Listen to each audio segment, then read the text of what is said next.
Welcome to Narcissist Apocalypse, everyone. I am Brandon Chadwick, and today we'll be doing a debrief of Remy's story, and we'll be doing the key takeaways, key themes, the fear, obligation, guilt, and shame of Remy's story. But before we get to that, for those of you who have not listened to Remy's story, Remy is someone who reconnected with someone from high school after both of them had been married. They both had children, and early on, the attention that Remy was getting felt pretty exciting. And this person was fun and they were flattering. And this person really connected to this younger version of Remy because she knew this person in high school. And this person was one of the cool kids. And she remembered her abuser here as just being this good looking guy, this popular guy. So when they started dating, she felt chosen. But quickly here, the abuser, he wanted a lot of her time. He created an expectation that she should always be available when he wanted access to her. And when she was not available, even because she was putting her kids to bed, he treated it like she had done something wrong. But they were having a lot of fun. This person was a fun guy. So you're getting these moments here, but this person is also fun. And as time went on, the abuser accused her of being involved with her ex. He questioned normal co-parenting contact. He was watching her communication. He pressured her time. He became physically abusive at one point. He also used jealousy as this constant weapon against her. And eventually, Remy started to see that many of his accusations were connected to his own behavior. He was projecting. So while he was accusing her of a lot of things, he was also having really explicit text exchanges with people, meeting other women, and just acting like a single man. But again, this person was fun. He was this fun person. And there was even a period where things seemed to normalize a little bit. And Remy had rationalized that this is just who he is. And things continued in this relationship. However, this normalization period didn't last and things just went downhill. And once they moved back to Remy's hometown, she felt stronger and she eventually left with the help of her family, friends, therapy, and she started rebuilding her life. She bought a home and just really started to heal. But then her ex suddenly died. And this brought a different part of abuse into the story because his death here forced Remy into helping with the arrangements, the funeral arrangements, going through his belongings, helping clean out his house, finding more evidence of betrayal that was going on. And she even had to write the obituary. So she's grieving someone who had harmed her. And then she's also reliving the harm here in this aftermath. And it was a very difficult thing to process, but she made it through, even forgiving him at the end as well. And for those of you out there who want to be a guest like Remy was on our Survivor Stories, please do go to our website at narcissistapocalypse.com. Click on the guest form button at the top of the page. Fill out our guest form and press the submit button, and we'll go from there. We also have a support group at our website at narcissistapocalypse.com. Inside, you'll see that we have Zoom meetings every Wednesday nights, Thursday afternoons, and Saturday nights. We also have forum boards for you to post on to get the validation you need from survivors just like you. So join our support group today. And we also have a newsletter at our website you can sign up for, and you get a free workbook for every new survivor story that comes out. So sign up for that at narcissistapocalypse.com. And now we're going to get into the key themes and takeaways from this episode. And the first one here on our list is projection as control. And this was a huge part of this story.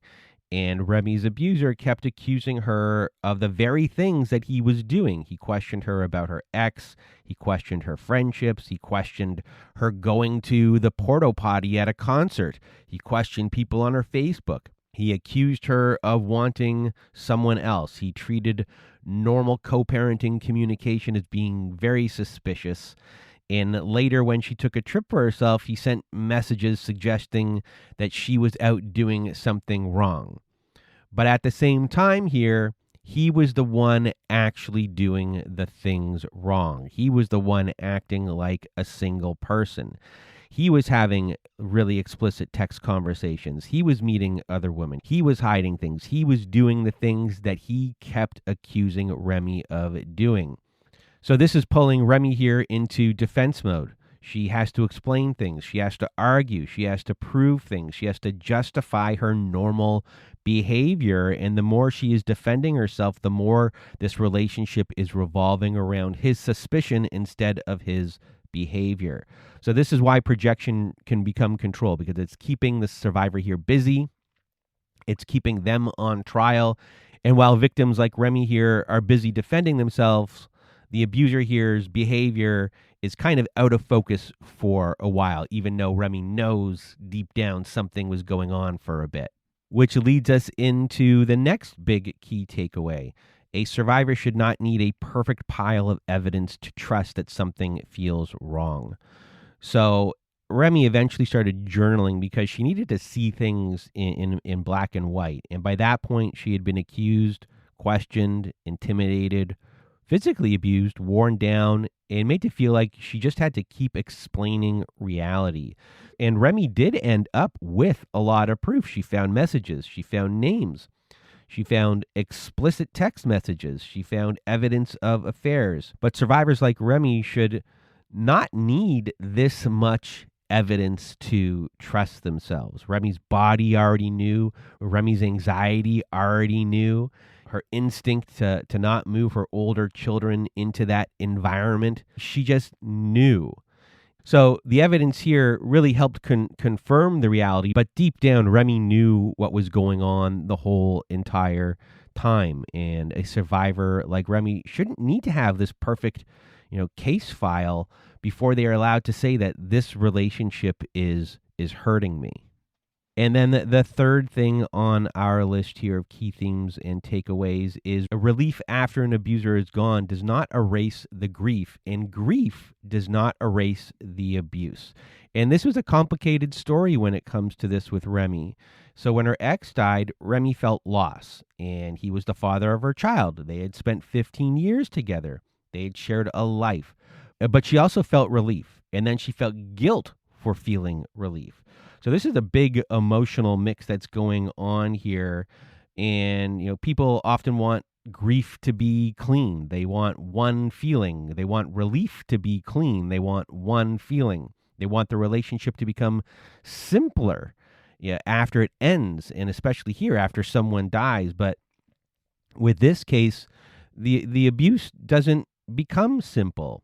These are a lot of different feelings that are going on. And these things don't need to be resolved in one day. So a survivor here can feel grief. They can feel relief. They can feel anger. And they can feel, as I said before, guilt for feeling relief. And these feelings here don't cancel each other out.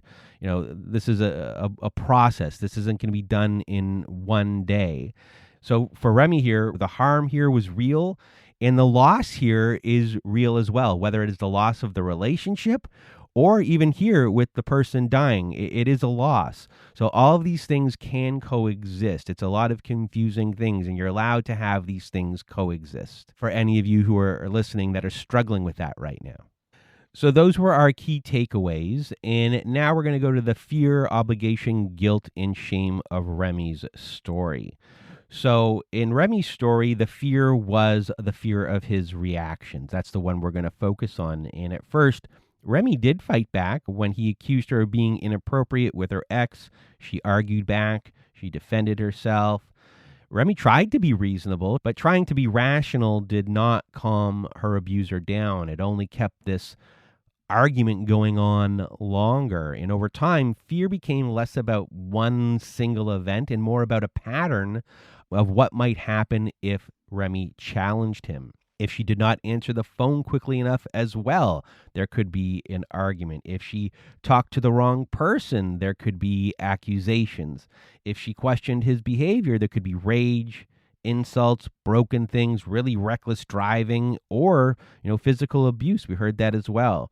So fear here is training Remy to really start to think ahead. It made her calculate. It made her ask herself how he might react before she made a decision or answered a text or talked to someone or brought something up. And yes, there were times when Remy did fight back less because she had learned what his reactions could cost her. That doesn't mean that she accepted the behavior that was going on. It just means that she was just trying to avoid these explosions. And it could be like, I'm not going to bring this up. I'll just let this go. I'll do what I have to do to get along. I'll keep things calm until I can figure out what to do. And in Remy's story, fear kept her managing him. And the more she managed him, the more the relationship started to revolve around his reactions instead of her reality. And then up next, we have the obligation. And the obligation showed up in Remy's story as the pressure to be fair to someone who is not being fair to her. And this is where fear and obligation overlap a little. The fear said here, what will happen if I don't manage his reaction? And obligation said, maybe I should manage this better because this is just who he is. And that's a big difference. The fear came from his reactions, and the obligation came from the way Remy tried to be reasonable about those reactions. So when she found out he was still interacting with other women, Remy did not only feel hurt, she tried to make sense of it. She wondered if maybe this was just something he was never going to stop doing. She wondered if maybe she needed to learn to live with it, and she wondered if she should just be the cool girlfriend. So this obligation is to be fair. She's trying to be fair to him. And she should just accept who he is. I shouldn't overreact. I should just be more understanding.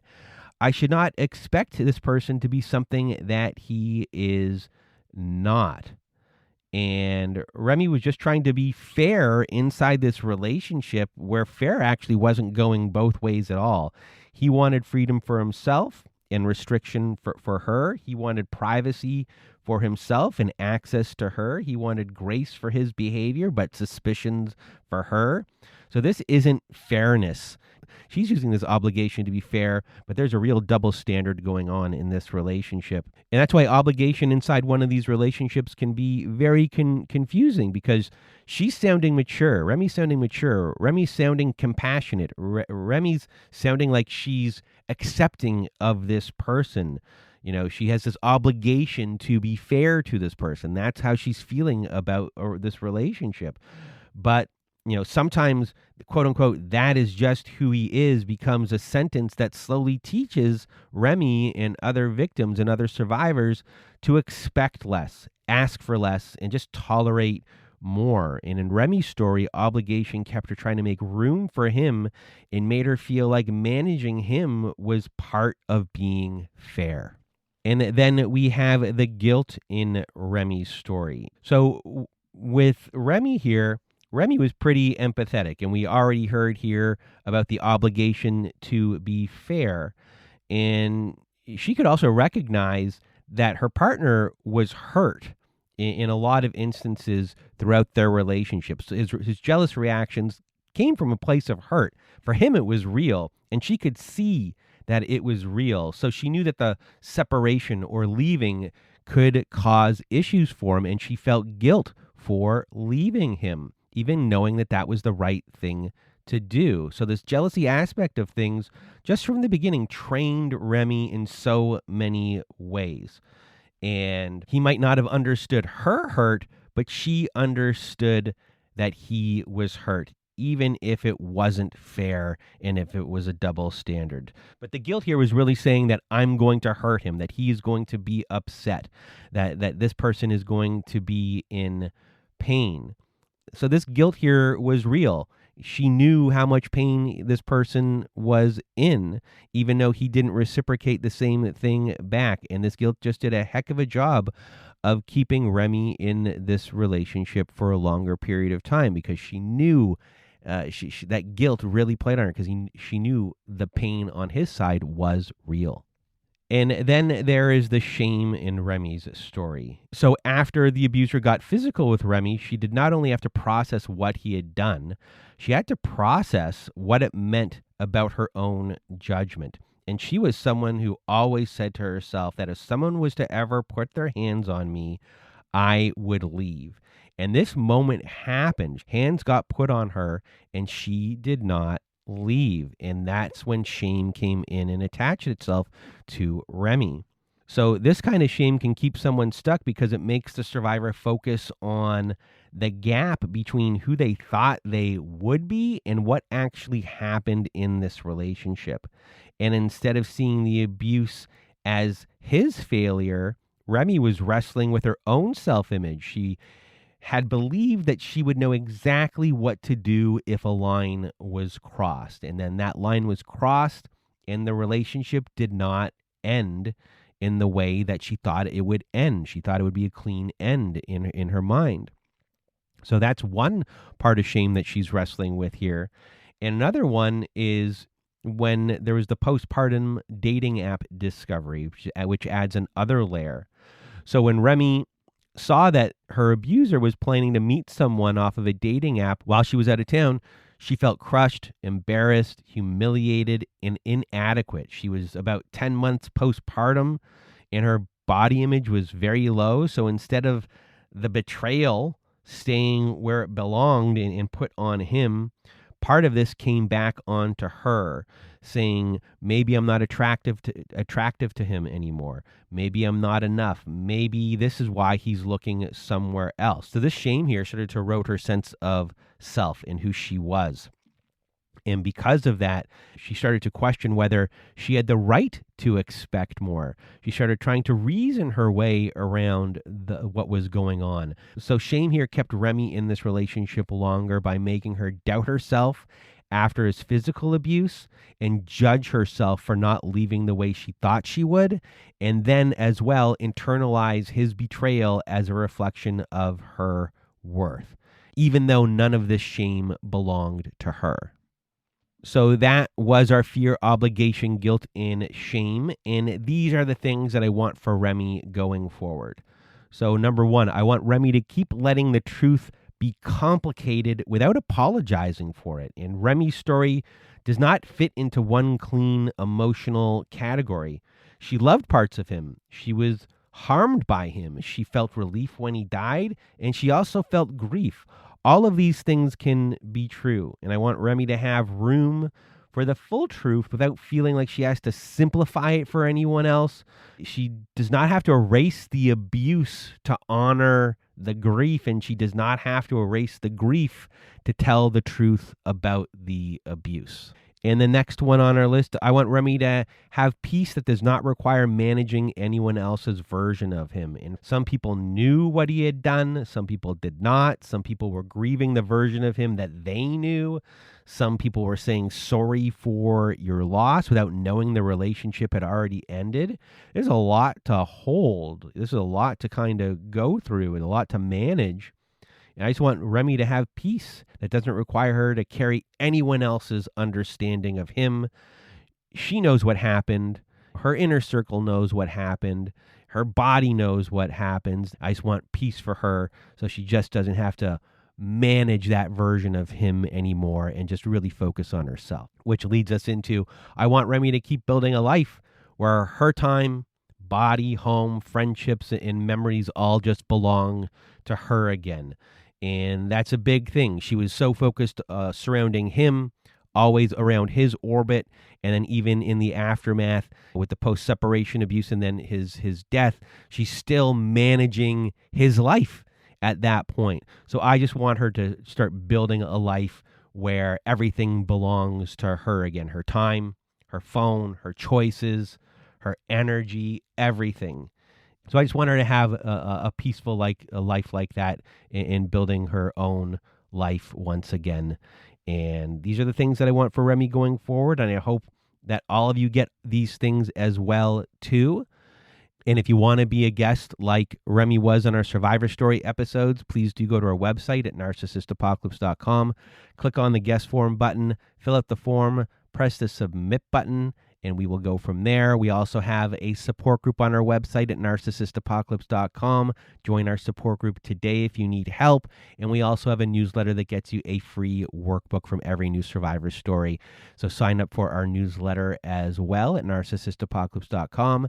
And that is it for today's debrief. So for myself and Remy, we hope you have a good night.